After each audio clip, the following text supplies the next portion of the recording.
بس سیدھا رکھ لو، کوئی مسئلہ۔ السلام علیکم ورحمۃ اللہ وبرکاتہ۔ اللہم صلی علی سیدنا محمد وعلی آل سیدنا محمد افضل صلواتک بعدد معلوماتک وبارک وسلم علیہ۔ برادران اسلام، پرسوں رات ایک سوال میرے پاس آیا ہے، وہ لوگ خود بھی آئے تھے۔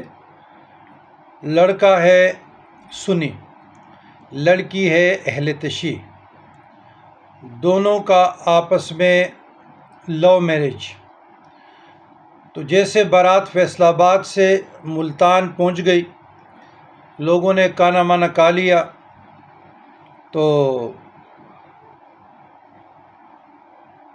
نکاح ریٹن جو تھا اس کا آغاز ہو گیا۔ تو یہ کہتے 2-2.5-3 گھنٹے گزر گئے لیکن ہمیں سمجھ نہیں آئی، یہ لڑکے والے کہتے ہیں۔ تو بعد میں لڑکی والوں نے کہا کہ اہل تشیع طریقے سے نکاح ہوگا، لڑکے والے کے سربراہ نے کہا کہ سنی طریقے سے ہوگا۔ انبن ہو گئی، بارات واپس آ گئی اور لڑکی رہ گئی۔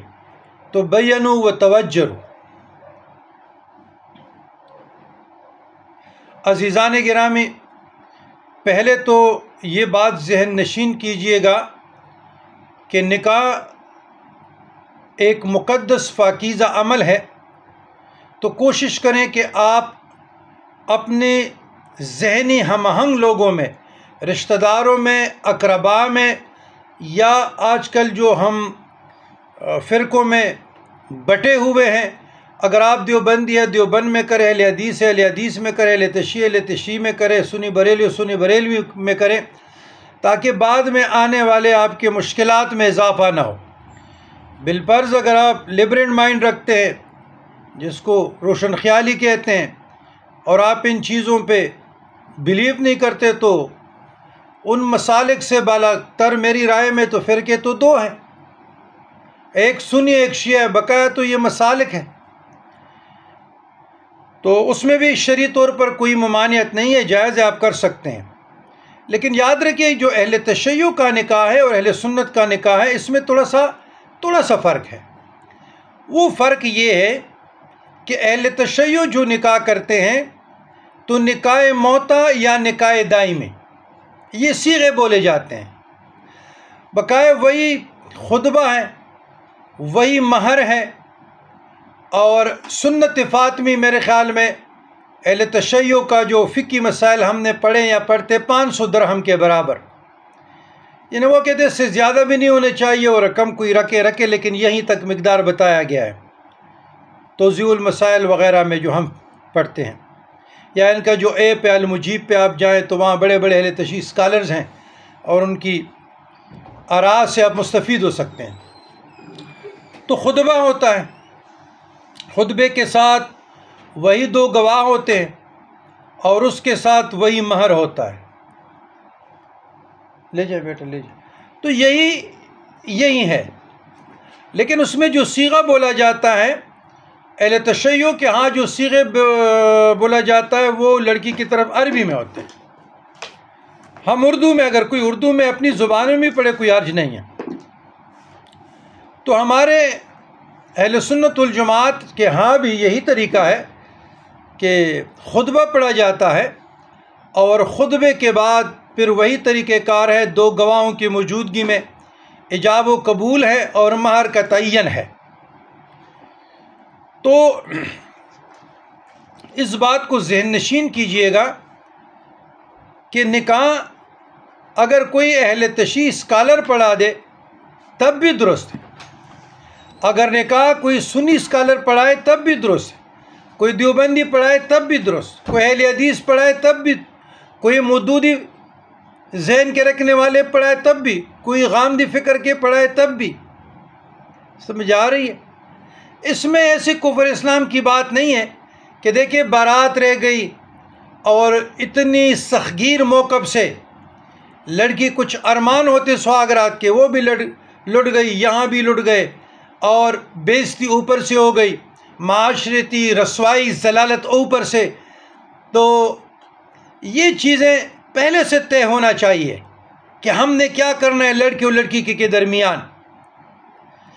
تو اگر یہ چیزیں ہم پہلے طے کریں تو اتنا خرابہ نہیں آئے گا. تو یہ ایک سوال میرے پاس آئے تھے اور لڑکے والے آئے تھے. تو لڑکے والوں کو میں نے کہا کہ بات یہ ہے نکاح موتا یا نکاح دائمی. وہ آپ سے یہی پوچھتے نا. جو اہل تشیع فقہ جعفریت سے جو بھی ذاکر ہے یا عالم ہے یا مفتی ہے یا مجتہد ہے جو بھی نکاح پڑھانے والا ہے وہ آپ سے یہی پوچھے گا کہ پلانا ولد پلانا آپ نے نکاح موتا کرنے کے نکاح دائمی. تو آپ کہتے ہیں نکاح دائمی. تو برابر خطبہ ہو جاتا اور خطبے کے بعد ایجاب و قبول ہوتی, 2 گواہوں کی موجودگی میں مہر کا تعین ہو جاتا اور اللہ خیر سلا.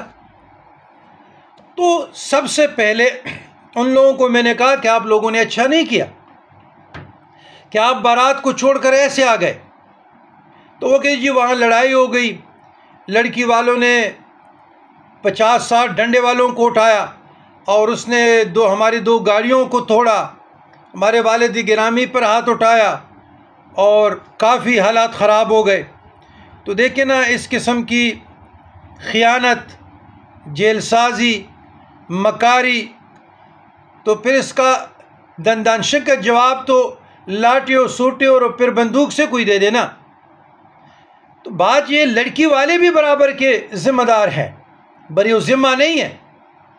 لڑکی والوں نے اگر مثلا آپ کوالیفائڈ لوگ ہیں اور آپ نے بارات اتنا دور سے بلایا اور سب کچھ طے ہو گیا تو آپ لوگوں کو پہلے پتہ نہیں تھا یہ سنیے. تو چلو آپ یہاں اہل تشیع نکاح پڑھا لیتے اور ادھر جو سنی جاتے تو وہ اپنے کسی عالم کو 2 گواہوں کی موجودگی میں سنی نکاح پڑھا لیتے.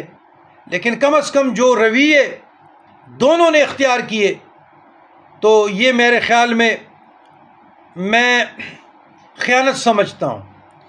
ان لوگوں میں ضرور کوئی خیانت گر, جیل ساز اور مکار روکتے دونوں طرف کہ نہیں چاہتے تھے کہ یہ شادی اچھے طریقے سے سر انجام ہو جائے. مجھے تو یہ رائے میں نے اخذ کیا. تو یہ آپ لوگوں کے لیے بھی ہے کہ اگر آئندہ کسی کا اس طریقے سے نکاح ہو یا سنی اہل تشیع کا اہل تشیع سنی کا, تو اس میں جنگ جھگڑوں کی ضرورت نہیں ہے. پہلے سے آپ معاملات طے کریں, پہلے سے بڑے بیٹھ جائیں, اور تاکہ بعد میں آپ لوگوں کے تماشا نہ بنے, آپ کے خاندان تماشا نہ بنے, مذاق نہ بنے, اور خیانتگر, جیل ساز, مکار لوگوں سے بچیں. دیکھیں مہمانوں کی بے عزتی کرنا, ان کو برا بلا کہنا, ان پہ ہاتھ اٹھانا, یہ کہاں کی اخلاقیات ہے. تو یہاں لڑکی والوں نے بہت بڑا ظلم عظیم کیا ہے مہمانوں کے ساتھ. یہ سلوک یقین کریں قبائلی سسٹم نہیں ہے. اگر ہمارے پختونخوا ہوتے کتنی لاشیں گرتی کہ براتیوں پر کوئی ہاتھ اٹھاتا ہے, اس کی گاڑیاں توڑتے. تو کہنے کا مقصد یہ ہے کہ ان معاملات میں فی زمانہ جو پرفتن دور ہے, ان معاملات میں بہت غور و فکر کی ضرورت ہے. مذہب کے لبادے میں نہ چھپیں, مذہب کو بدنام نہ کریں, اور آپس میں سربراہ خود بیٹھیں. لو میرج کا زمانہ ہے تو یہ بھی لو میرج تھا, نتیجہ سوائے ضلالت اور رسوائی کے کچھ نہیں نکلا. تو جتنے بھی لوگ میری بیان کو, پیغام کو سن رہے ہیں, ان کو چاہیے لو میرج سے دور رہیں, ارینج میرج میں آئیں, اور سربراہ نکاح سے پہلے معاملات طے کریں تاکہ بعد میں آپ کو ذلت اور رسوائی کا سامنا نہ ہو. ربنا ظلمنا انفسنا وان لم تغفر لنا وترحمنا لنكونن من الخاسرين.